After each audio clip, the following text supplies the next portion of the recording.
Do you hear that? It's a dog growling, and another one panting. I recognize these sounds because I'm a dog owner. I have two. They're very hungry, and they demand my attention. You're a dog owner, and you're a dog owner. In fact, everyone in this room is a dog owner. You just don't know it yet. I'm going to tell you about my dog, and then I'm going to introduce you to yours. Oh, they're not real. They live up here. I first got an inkling that there was something going on up here when I was 7 years old. I was visiting my relatives in Tennessee. I walked into my cousin Will's room. There were trophies, cups, and ribbons everywhere. Swimming, archery, football, horseback riding. Was there nothing my cousin Will couldn't do? I sat down on the edge of the bed. He could do everything. I can't do anything. I looked up, and there was my grandpappy. He knew what was going through my mind. Son, we're all gifted for something. Your job is to find out what that gift is, and then get good at it. Words are nourishment. They feed your thoughts. So tell yourself, I am a mountain. All I could think of was, how can I tell myself I am a mountain with a nickname like the one my family had given me? Butterbean. Madam Contest Chair, fellow Toastmasters, honored guests. Sometimes life just deals you cards that don't add up to much. And if you get bad cards often enough, pretty soon wears you down. And eventually, you give up on your dreams. Michelangelo said, the greater danger for most of us is not that our aim is too high and we miss it, it's that it's too low and we reach it. I went through a period in my life where my aim was low and I was reaching it, till I met a man named Jim Armstrong. He showed me how to set my aim high and how to reach it. I was in his juggling workshop, and I was fed up with dropping the balls all day long. I was sitting off on the side, having my own personal pity party, when Jim came up and said, which dog are you feeding?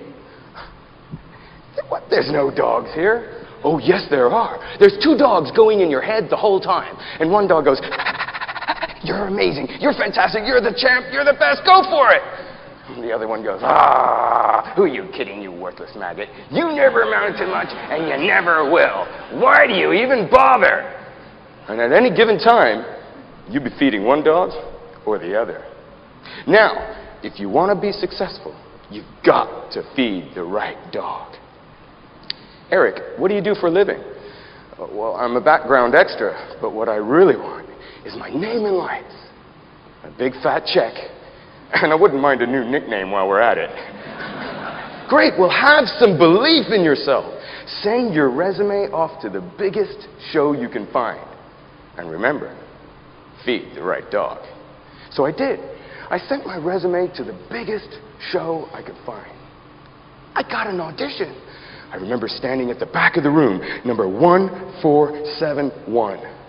The room was full of the best acrobats and gymnasts who had come from around the world to compete. They were all aged 18 or 19. I, on the other hand, was 41. I feel like I'm 81 compared to these kids. No, Eric, feed the right dog. What was it Grandpappy said? I am a mountain. I have set my inner compass. I'm focused on my dreams. And I will persist until I succeed. I got through the audition. Next was a height test. They took me to an aircraft hangar.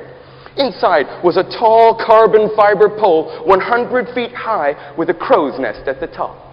They said, we're going to winch you to the top, and you're going to stand on the outside of the crow's nest. You're going to move your body weight, and the pole will sway back and forth, and at the maximum oscillation, you'll become weightless. We want you to do all kinds of acrobatic tricks. Impress us. There's no way on God's green earth that I am a mountain. I have set my inner compass. I am focused on my goal, and I will persist until I succeed. I passed that test. They said, we really like you, Eric. It's down to just you and one other guy for the starring role. Wow, starring role. Who is this other guy? His name's Charles Jarman. He's a stuntman on the film Gladiator. He'll be here on Friday at 10 o'clock. Friday, 10 o'clock, the door flies open and in walks this huge 6'6" Afro-Caribbean man. Really good looking, pearly white teeth, ripped muscles. He drops his bag and takes out some nunchuckers. Hi, I'm Charles. You have got to be kidding. This is like David and Goliath. Wait a minute, David won. He must have fed the right dog. I know how to do that. Mountain, compass, focus, succeed. Charles got the job.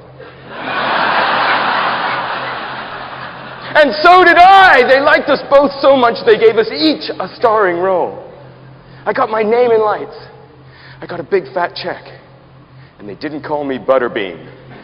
They called me Ion.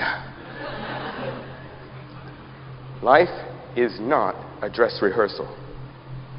There are no second chances. And all along our journey, we have two dogs going in our head having a tug of war. The one that wins is the one you feed. And in the movie of your life, you decide if you're going to be the background extra or the rising star. They say when you meet somebody and interact with them in any way, a little piece of them becomes a part of you. The part of me that is Grandpappy wants to ask you, have you found your gift? The part of me that is Michelangelo wants to know, have you set your aim high? And the part of me that is Jim Armstrong says, feed the right dog. Madam Contest Chair.